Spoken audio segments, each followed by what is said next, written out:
So this is the KhoodeelaarTV television channel, part A, being broadcast at around 12:15 hours GMT. Although the time of the broadcast on the banner says 10:20, where it's 10:15. It's not 12:15, it's 10:15 hours GMT, which coincides with the British Standard Time, which is the same time as the GMT. Now, this is the Sunday Times. Now, the Sunday Times is, apart from the Observer, which is the Guardian partner, owned by the Guardian, which has got any noticeable kind of evidence of contents that are even remotely critical of the corrupt Boris Johnson administration. And here, the Sunday Times carries the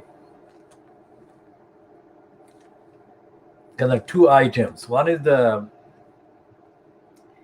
new Tory sleaze row as donors who pay £3 million get seats in the Lords.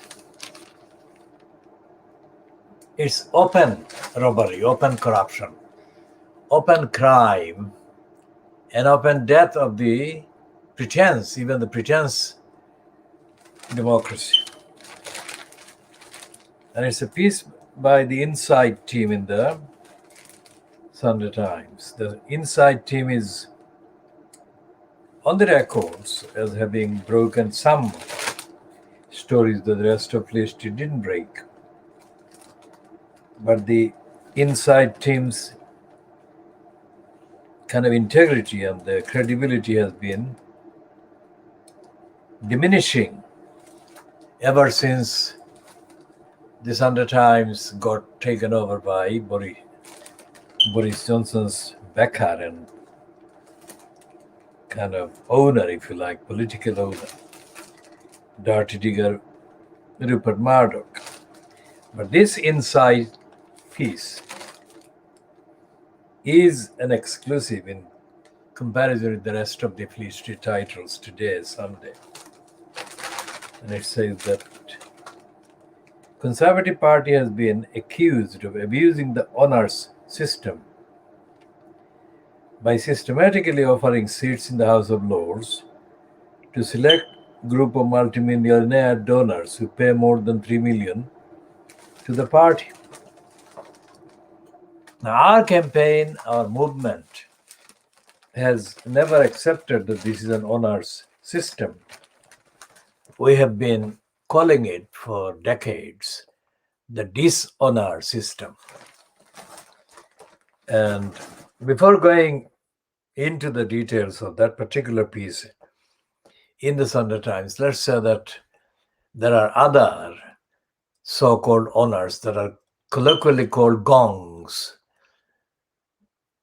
Most of them are called MBEs, Member of British Empire. And the MBEs are sought after by the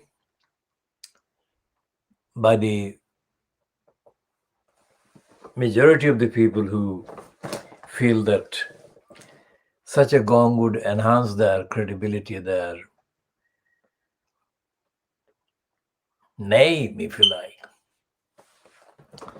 And the evidence is that most of the people who are given that MBE or have been given the MBE, most of them, we are not saying every single one, but most of the people who have been given this MBE, when looked at by the rest of the community in which they live or to which they belong, most of these MBEs are themselves discredited by evidence that the people who are given the MBEs don't deserve that. Not only do they not deserve an MBE, if that means an honor, they are not even among the average kind of level of characters in their local communities. Many of the MBE recipients have been exposed, literally have been exposed as being crooks and liars. And this system, the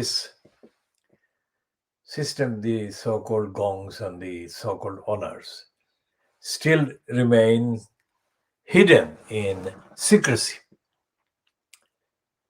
So the public don't know how any MBE is given to any of these recipients. On what basis? So many of the MBEs flaunt the MBE to those they think will not see through it or will not actually be bothered about the lack of integrity and character. So this is actually the similar things were done by the thing what used to be called Tamga. It's probably an Urdu kind of word, Tamga, or title, that was introduced by the late Ayub Khan a few years after he became the chief martial law administrator in Pakistan in the early 1960s. I mean, he took over, he staged the coup and he took over control of the state on the 28th of October 1958. But a few years after that, he introduced the massive circulation of the thing called Tamga. Tamga e Khidmat, Tamga this, Tamga that. And most of the people who were given the Tamga, of course, lived in the villages. And that was the idea for Ayub Khan's administration, to make these people sycophants, official sycophants, and to create a cadre, a tier of supporters for his military administration. And most of the people that were given that were detached from morality or ethics, any transparency and accountability whatsoever. And they kind of craved, the others craved the Tamgas that some of them, their kind of acquaintances had got. So, and the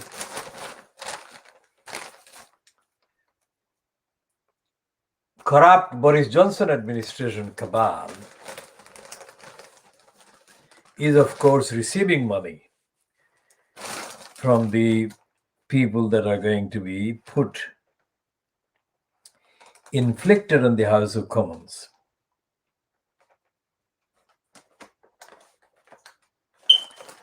And what is wrong with this particular piece in the Sunday Times is that although it has got references to the Labour Party so-called being opposed and being critical, the Labour Party itself has no credibility, no morality at all, because the Labour Party has not really been determined to expose the built-in corruption of the House of Peers, what they call the House of, quote, Lords, but House of Peers. This is supposed to be the upper chamber of these two so-called bicameral parliament. Bicameral parliament, that is two chambers. Camera meaning a chamber. And this is the piece that is described as the untold scandal. And this is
so this piece on the front page of Sunday Times looks quite serious.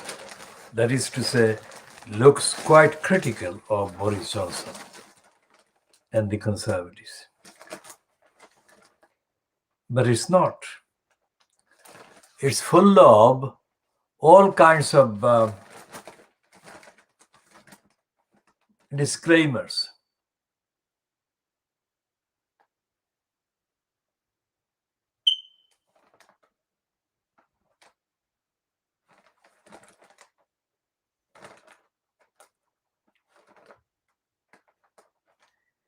And there is another piece along the same lines. Ministers accuse Boris Johnson. They call it Prime Minister, but for clarity and instant recognition and personal kind of liabilities, we prefer to call him Boris Johnson. So the headline is Ministers accuse Boris Johnson of leaving toxic mess. Toxic is poisonous and mess is rubbish. And here is the piece, the first paragraph by the person described as political editor. I think she has been made political editor only recently. Cabinet Minister, she is Caroline Wheeler, not related to Charles Wheeler. Cabinet ministers last night condemned Boris Johnson's handling of the sleaze row that has engulfed the government as the speaker prepared to step in to clear up politics. Now, that paragraph is a giveaway. It's saying handling of the sleaze by Boris Johnson. It's not Boris Johnson being involved in sleaze himself. So that has been the consistent or persistent denial by Fleet Street over the last week of acceptance of the evidence that it is Johnson who has been the main corrupt one. And Having said that, the only person from any party that has actually personally identified Johnson as the embodiment of corruption is Major John Major.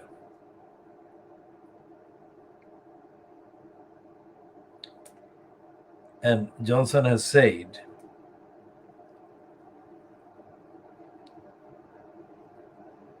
the former Prime Minister described the government as politically corrupt and said it had trashed the reputation of Parliament. Major, whose government was itself undermined by sleaze rows, said he would face a dilemma about whether he would vote Conservative at the next election. And the Speaker of the House of Commons, Lindsay Hoyle, is understood to be furious with the government for bringing Parliament into disrepute after it, that is Johnson's party, whipped members of Parliament to block the suspension of the Tory MP Owen Paterson, 65, who was found to have breached lobbying rules and to have created a new, and they wanted, the Boris Johnson fronted cabal wanted to create a new standards body with a built-in Conservative majority. And Johnson U-turned the next day.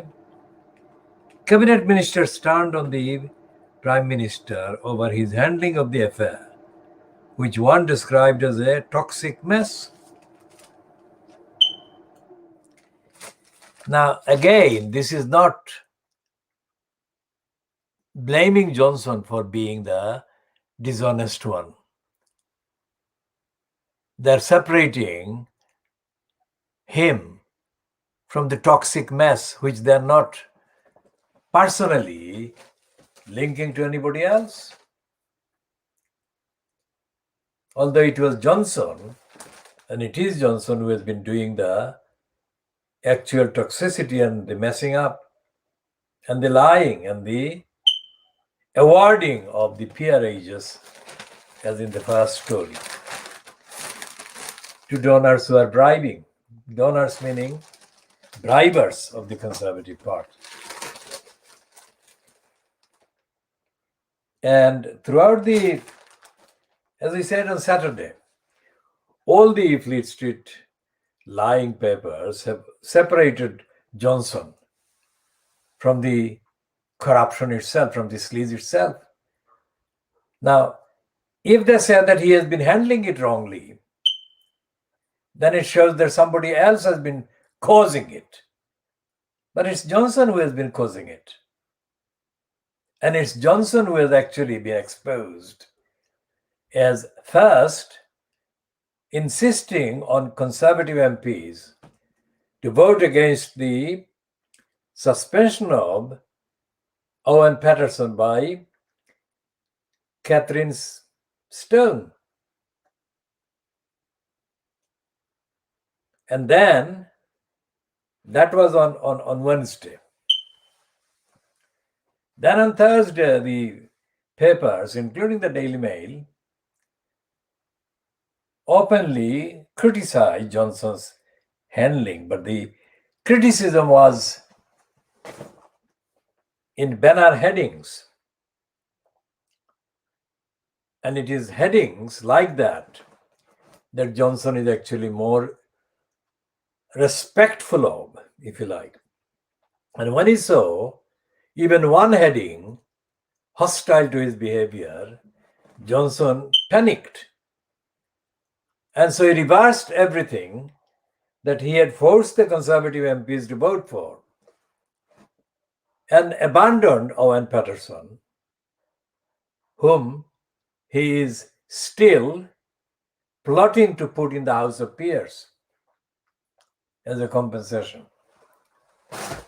So there are contradictions and contradictions and contradictions, and disrepute and disrepute and disrepute, dishonesty and dishonesty and dishonesty and lying and bribing and corruption, one after the other.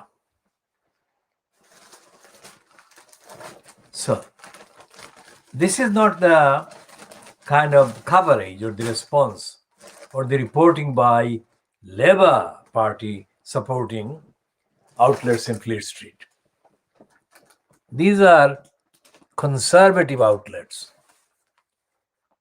and they are the ones that are actually doing the running. The Labour Party has been mentioned only in passing. The Labour Party has not been leading the condemnation of Boris Johnson. The Labour Party has been following the Conservatives, and thereby they are exposing the Labour Party within quotation marks, because remember, we consider that Keir Starmer has politically murdered the Labour Party, which we stand by.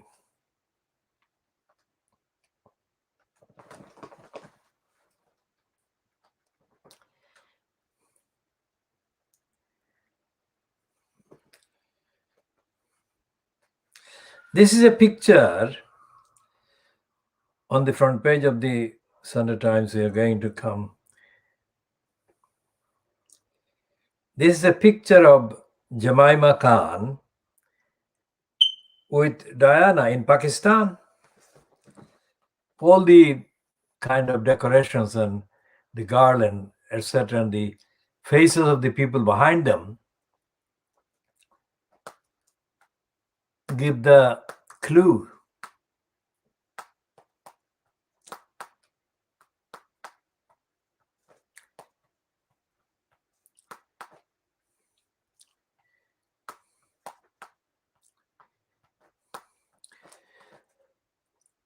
This piece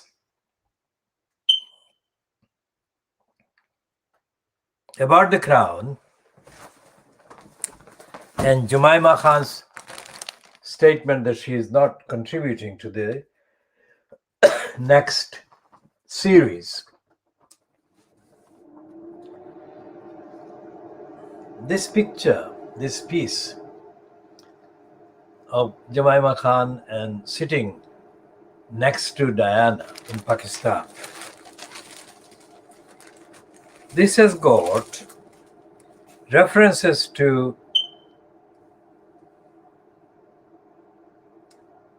Diana's love of her life. The doctor, the Pakistani doctor who is described as being the love of her life, and also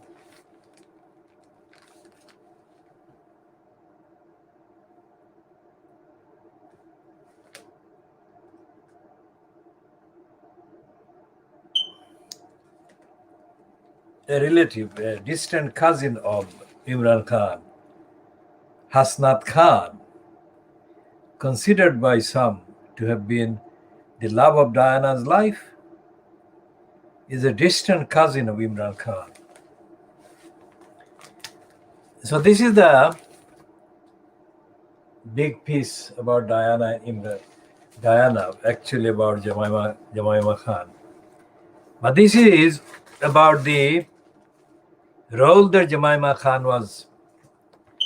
Khan says she has played in the writing of the crown.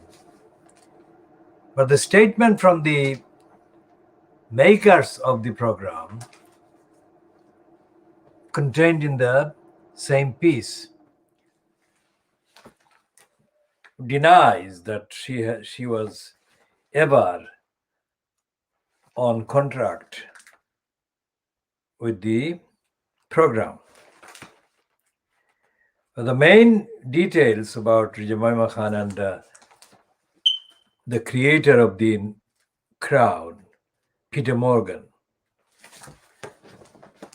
is about Jemima Khan herself having a relationship with this Peter Morgan, and her ending the relationship in February this year, and Peter Morgan returning to his previous girlfriend, Gillian Anderson.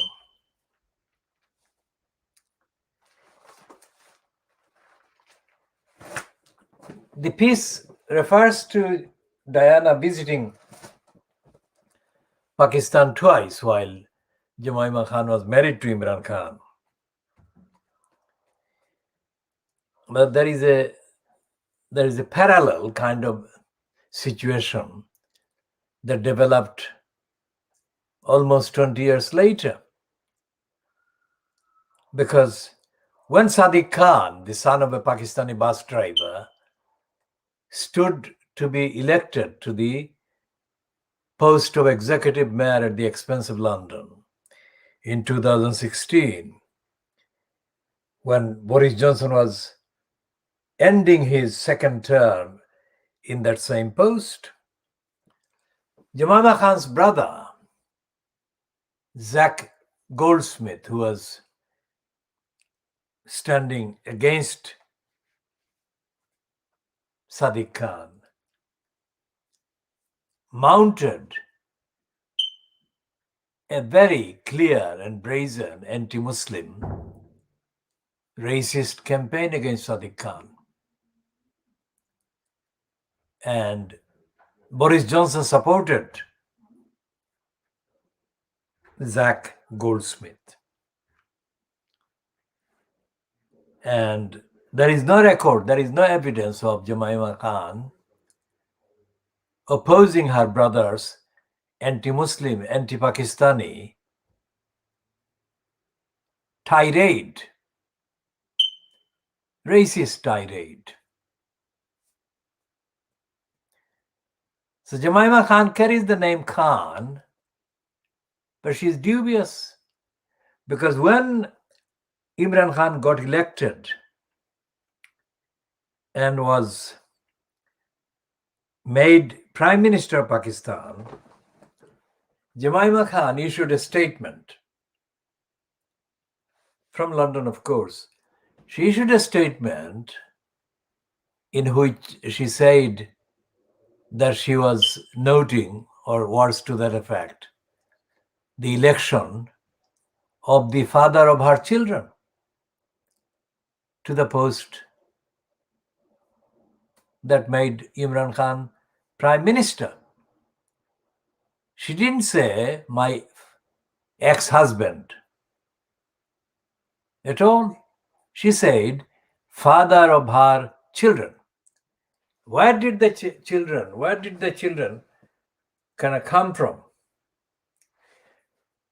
Did they come from the outer space and land in Pakistan? And did she get involved with them because there was a mysterious, secret, hidden kind of message somewhere in the wrappings of the two children that landed from outer space, which said that she could call them her sons?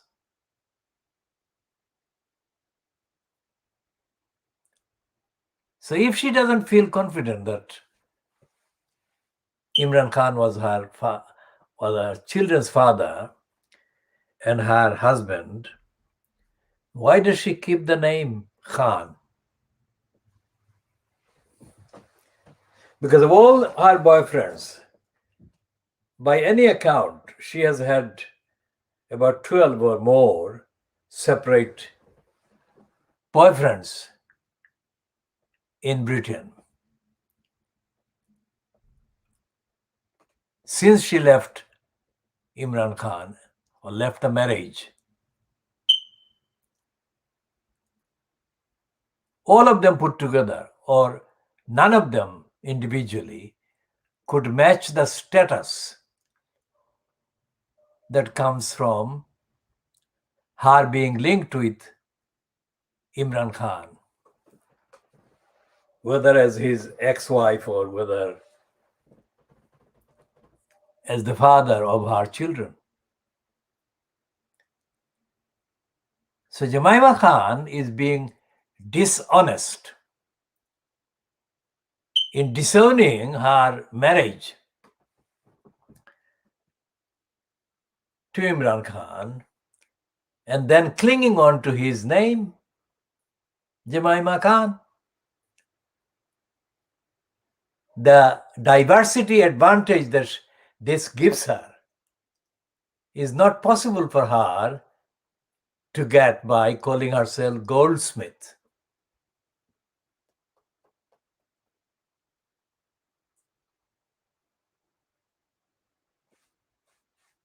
And the fact that Diana went to Pakistan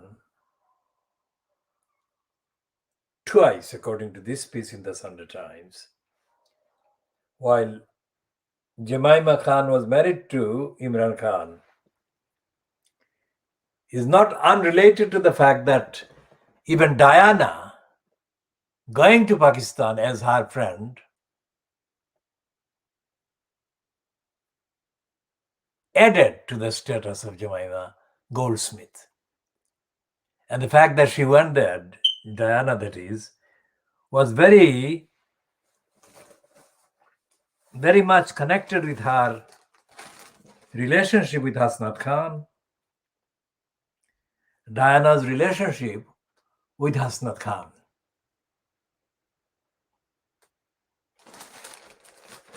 Now this is the week, or this is the weekend, after the week of the BBC's dropping the cricketer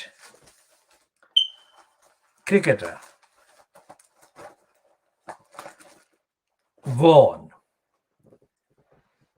for calling British-born but Pakistani origin English cricketer or cricketers Pakis.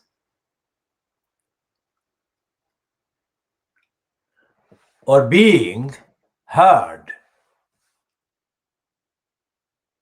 or overheard saying to the same cricketer or cricketers that there were too many of your lot in the team, in the club, and that something had to be done about it. So that is the mentality of racists in this country today.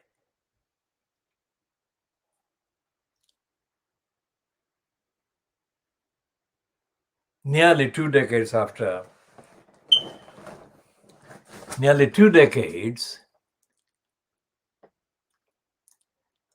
Jemima Khan left Imran Khan. Well, Diana went to Pakistan in 1997 as well, 95 and 97, so just under 2 decades.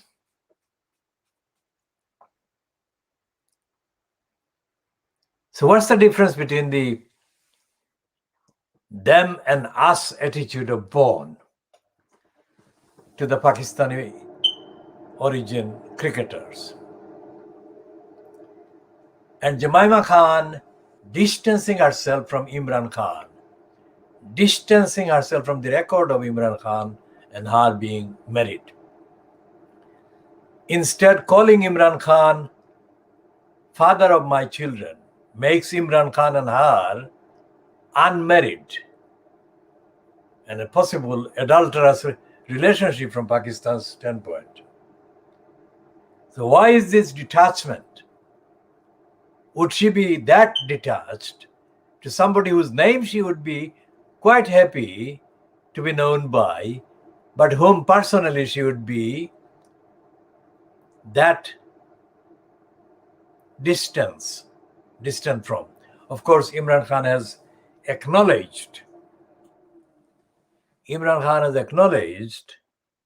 a crucial item of evidence that Jemima Khan provided him with when he was being kind of attacked by his political enemies, who made all kinds of allegations about his finance, etc., etc. So Imran Khan has publicly paid tribute to Jemima Khan for generously helping him with the copies of the communications, the documents that were crucial to his defense against those allegations. And those documents she made available to Imran Khan, which means that she had those documents in her possession even after she left him or their marriage broke down.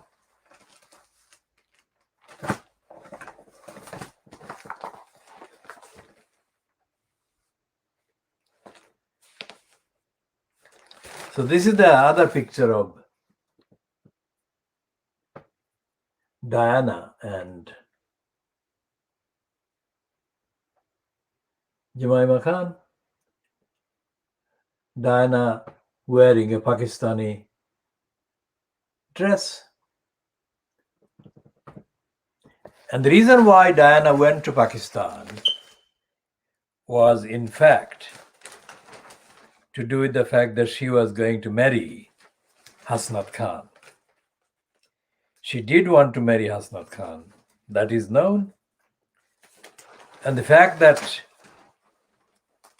she didn't get married was because of the opposition by Hasnat Khan's family. Hasnat Khan's family thought that Diana was not fit to be their son's and brother's wife. And Hasnat Khan never married, as far as we can see.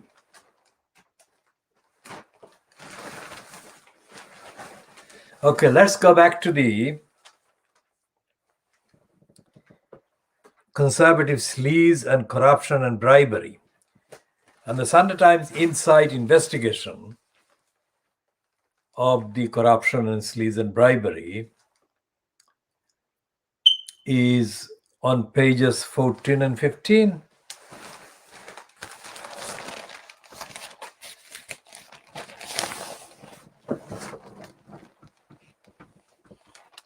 It's a Sunday Times is kind of broadsheet, which means that it's not a tabloid, it's twice the side, twice the in the spread of the tabloid size.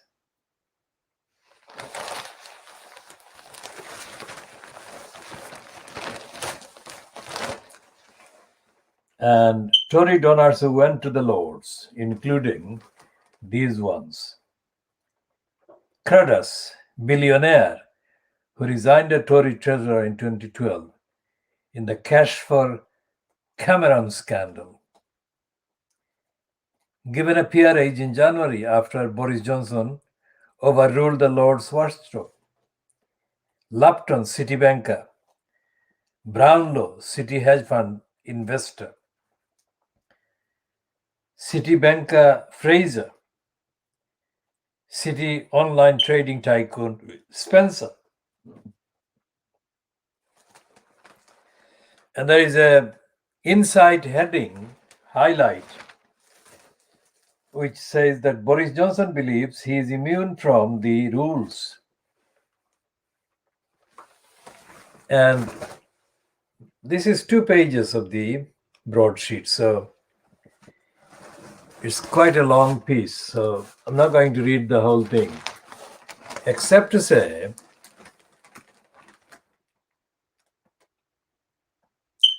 cynical system is great untold scandals, say former ministers. It's not cynical. It's corrupt. Cynical is not the word. So corrupt is the word.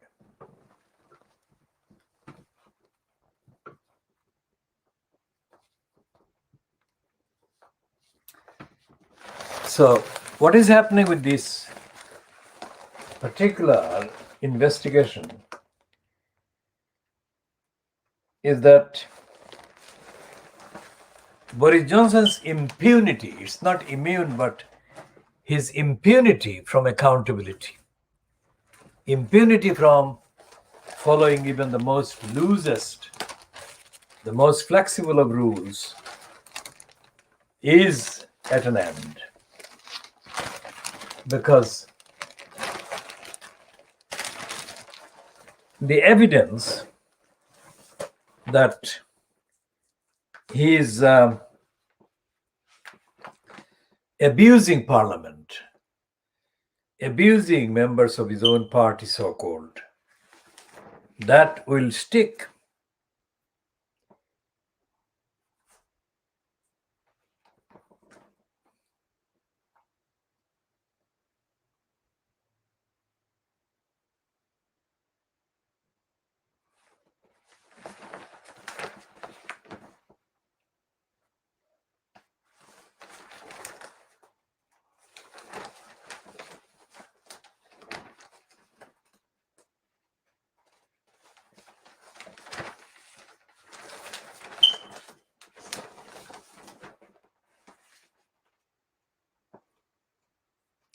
And I've got this piece about Boris Johnson on page 2 of the Scum on Sunday, which says, bungling Boris needs enforcer. And it says 43 U-turns by Boris Johnson in 2 years. Now that is not the correct word. Bungling is not the correct word. It's Boris Johnson, the liar, dishonest, opportunist liar. So our editions, these editions are called the BabyAngelGeronimo editions. Why? Because for more than 4 years, the depraved department, fronted by the disgraceful George Eustace, called DEFRA, has been endlessly confecting lies, inventing lies against BabyAngelGeronimo. Now, those who are not familiar with the program, many like to know that BabyAngelGeronimo is the most innocent alpaca. It's a member of the camel family. The most innocent alpaca who was born in New Zealand and who was unfortunately bought by a woman called Jane MacDonald.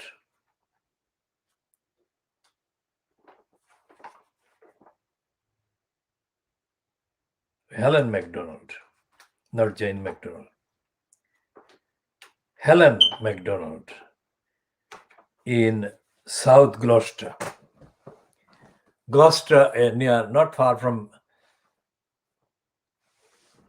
Bristol, but it's a West Country place where Helen MacDonald has been keeping alpacas, and she bought Geronimo from New Zealand. And Geronimo has been absolutely in the best health. And despite the fact that, probably because of the fact that BabyAngelGeronimo has been in the best possible health, the depraved DEFRA criminals conspired to defame BabyAngelGeronimo, and the plot, the defamation against BabyAngelGeronimo was motivated by the sick-making evil, random lunacy confected by the depraved Ephra to harm baby angel Geronimo under the pretext of protecting other alpacas and other animals from a non-existent infection allegedly likely to be spread by baby angel Geronimo. So the human mom, Helen MacDonald, who brought baby angel Geronimo all the way from New Zealand, knew that before leaving New Zealand, his place of birth, baby angel Geronimo tested negative to the particular test about the health condition. And he was in perfect health at the time that he was first tested under the so-called rules of the depraved Ephra. But he was not tested properly. He was treated with a pre-planned plot to produce the wrong result of the test done on him. And that created the 4-year battle between, let's say, baby angel Geronimo through his mom, Helen MacDonald, and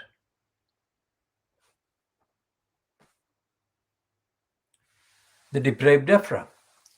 So Helen MacDonald and others who supported baby angel Geronimo's innocence called on Boris Johnson to drop the lies against baby angel Geronimo, and Boris Johnson repeatedly has refused to drop the lies. And there is no evidence. There is no physical evidence, there is no medical evidence, there is no specialist, expert evidence to contradict the fact that baby angel Geronimo has been in the best health and the best environment, in the sense of keeping him far away from any other animal. As simple as that. But for an evil, unexplained reason, the evil Ephra and the evil depraved Ephra and the evil agenda pursuing Boris Johnson, they have all refused the evidence that Boris Johnson has no ground to deny or dispute that baby angel Geronimo has been absolutely in the best health.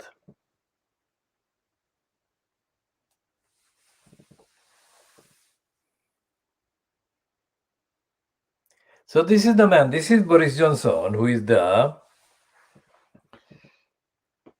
kind of serial liar. And the fact that John Major has said that Boris Johnson's administration is politically corrupt, that is Boris Johnson being kind of spared the personal naming by John Major, that's all. But it is Boris Johnson who is personally corrupt. Repeatedly, Johnson has behaved corruptly. And repeatedly, Johnson has been found out. And repeatedly, Johnson has been forced to stage an about turn, U-turn.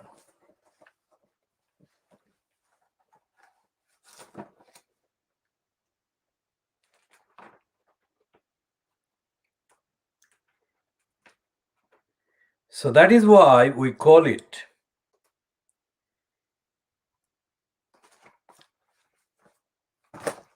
the Baby Angel Geronimo editions. Because everything that the depraved Ephra has said against the perfectly healthy Baby Angel Geronimo has been a lie, untruth. And every untruth and every lie that the depraved Ephra has been allowed to perpetrate with the collusion of Fleet Street newspapers has been open to be exposed as a lie. And yet, Fleet Street titles have chosen not to go that far and to check the evidence independently, objectively, and to exonerate Baby Angel Geronimo from all these false tags and descriptions.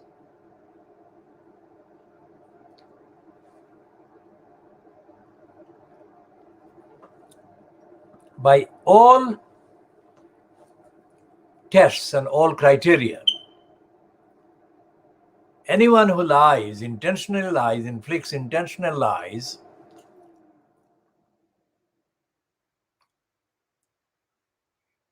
on an innocent being like Baby Angel Geronimo, all the universal traditions and all the findings of thousands of years of human beings dealing with lies and truth, all the conclusions say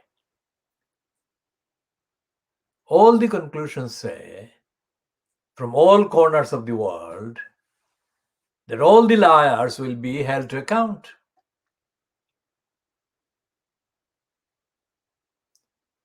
All the liars who defy morality and ethics and apologize for their lies and withdraw their lies will be held to account in other ways.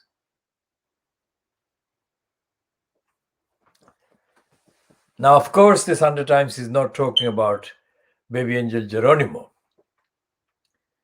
nor is the rest of Fleet Street about Johnson's latest lying U-turns. Of course, they're not. But the central principle, the core of the ethics and morality, of the targets, the ethical and moral rights of the target of vilification, defamation, and lies and lying,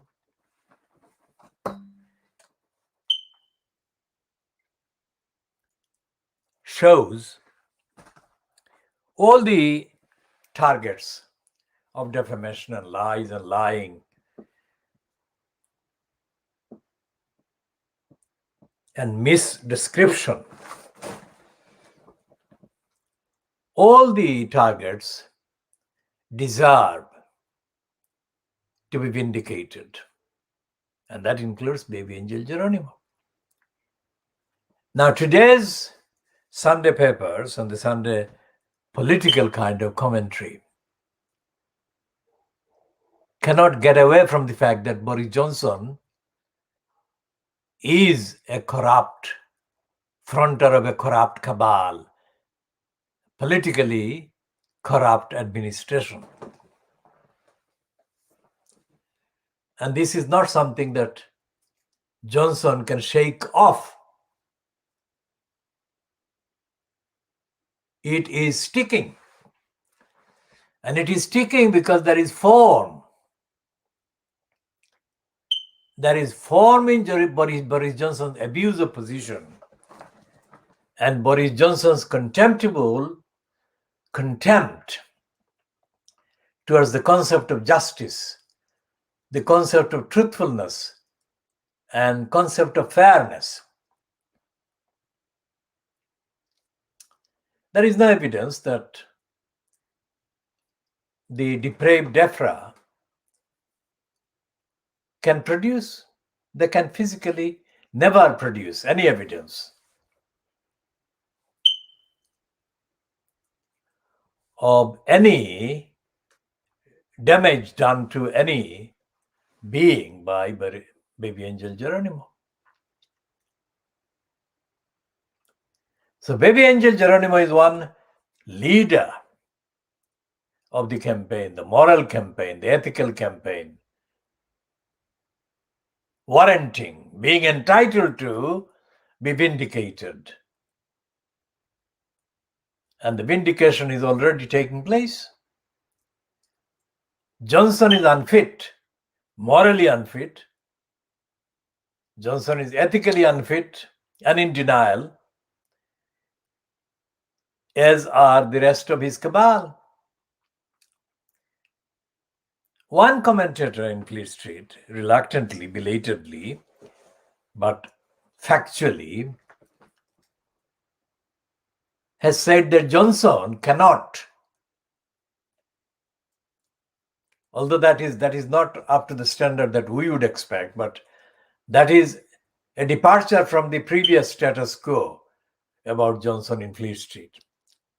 Now, this one has said that Johnson has no advisors. Johnson has no advisors and he has got courtiers, people who cheer him on. No matter how bad, how wrong he is, these courtiers cheer him on. Whereas, according to this commentator, an advisor would say, that you are mad. This commentator is, of course, Simon Jenkins, and he is writing in the Guardian at the weekend. And he wrongly, but he did mention Alistair Campbell. He said that Alistair Campbell would have told Boris Johnson to stop what he was doing if it was wrong. Now, that is not what Alistair Campbell did. Of course not. But that's what Simon Jenkins has said. What we are saying on the evidence is that Boris Johnson is congenitally dishonest and congenitally cruel, congenitally racistly prejudiced, and congenitally completely dedicated against Muslims.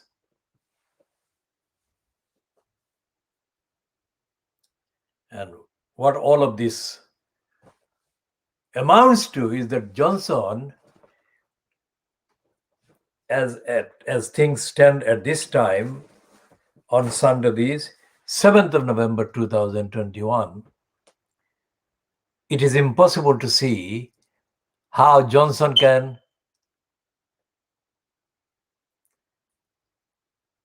be allowed to stay in the post for long.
So what they're doing in the Murdoch scum is finding anyone else but Johnson to blame for Johnson's moral sinking.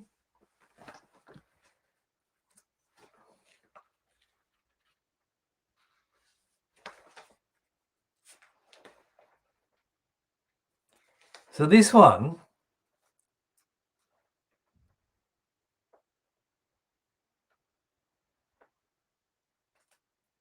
this is a piece by Tobias Ellwood. And Tobias Ellwood is the man who was kind of invented as a hero by Fleet Street. But Tobias Ellwood is an opportunist and a selfish. Now, what he's saying, this piece in the headline, the Sunday issue, after a disastrous U-turn on Tory sleaze, one ex-minister's verdict beasted, MPs in a rage,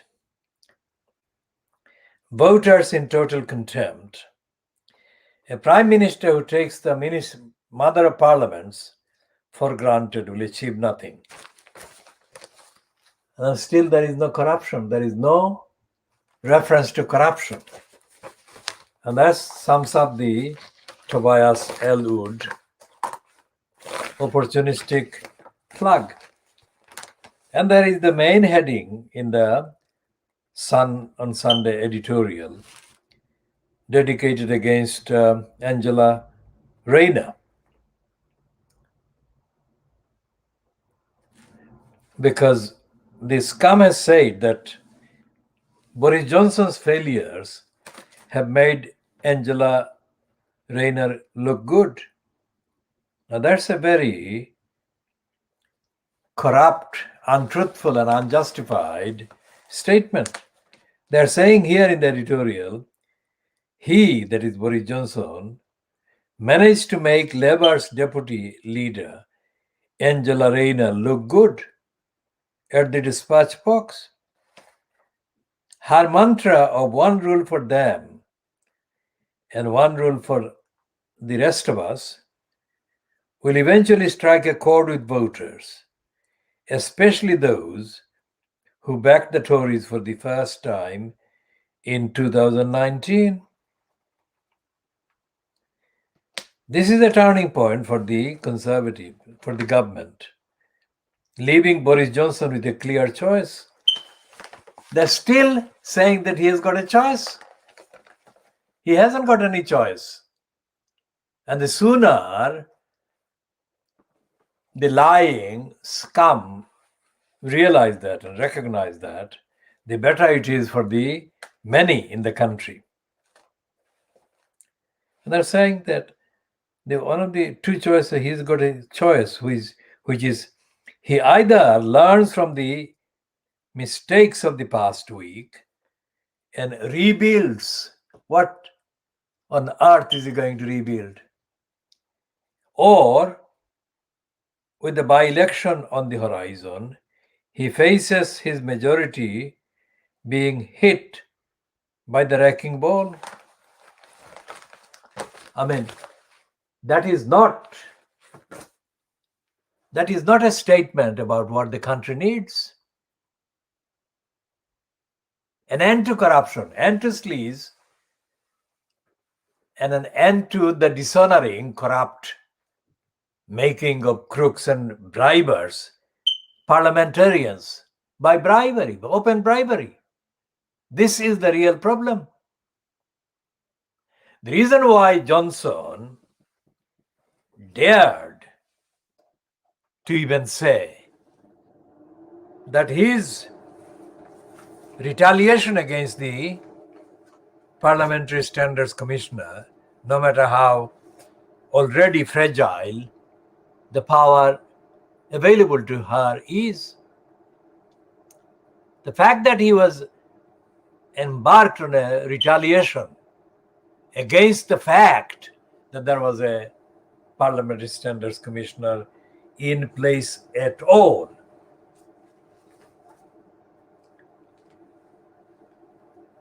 The fact that that is the case,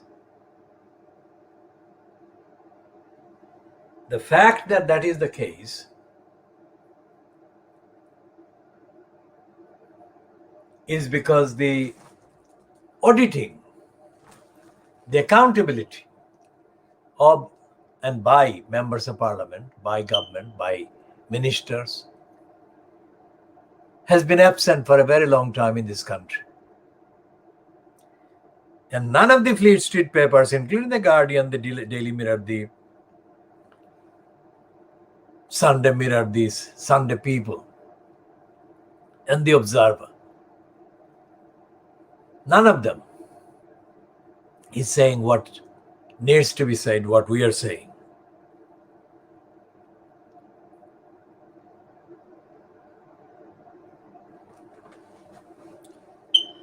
And none of the MPs has said anything like the evidential truth about Johnson. I mean, this is sleaze, something that is absolutely undeniably happening. And Angela Rayner, the reason why the Murdoch scum in the editorial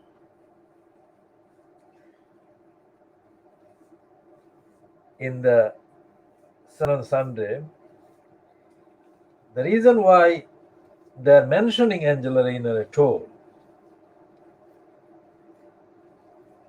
is not because Angela Rayner has done anything wrong. The reason why they are attacking her, Angela Rayner, is because she is the only one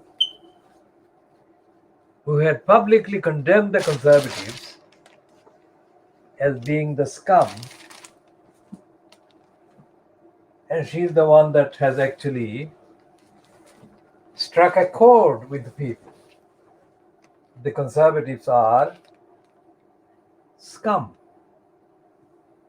which is what most people in the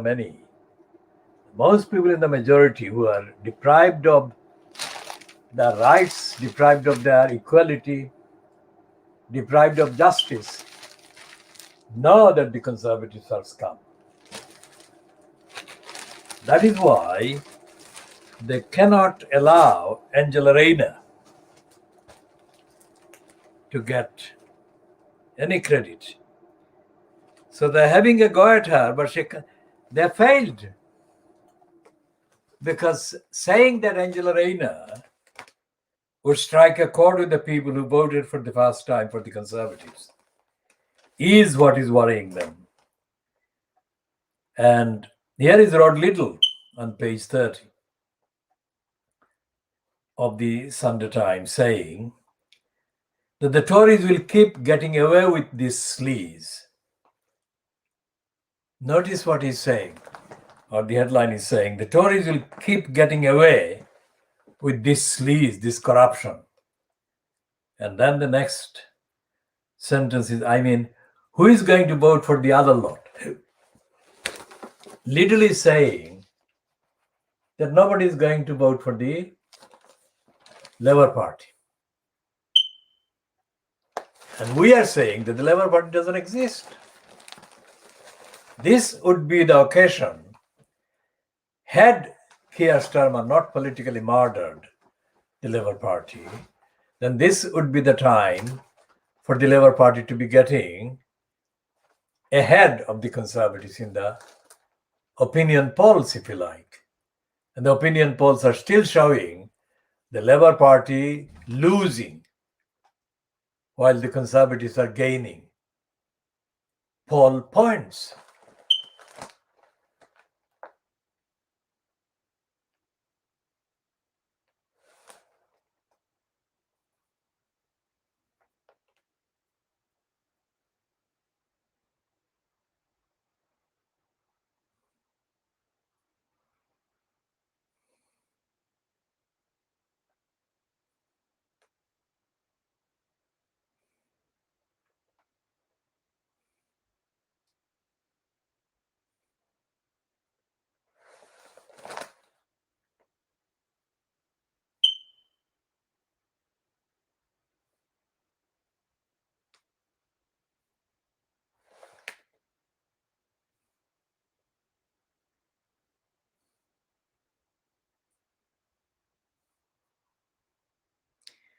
So here is Rod Liddell, talking about proportional representation. And he's saying that the UKIP and the Greens should be allowed to form a government. And he's making a semi kind of serious point.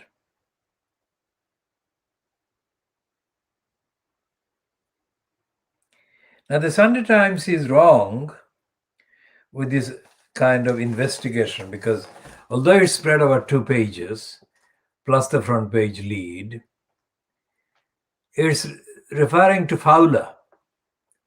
Fowler is a Tory ex-cabinet minister. So he says that Fowler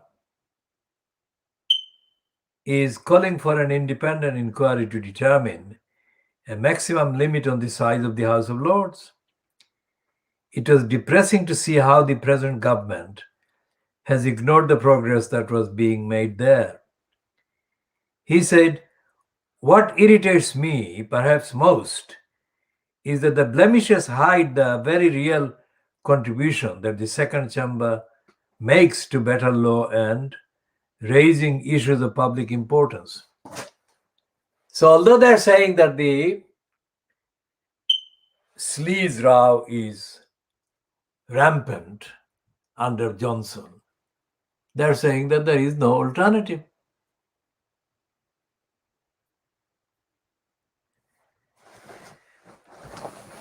So World Exclusive Diagnosis of Fleet Street, this edition comes to an end at 11:25 hours GMT.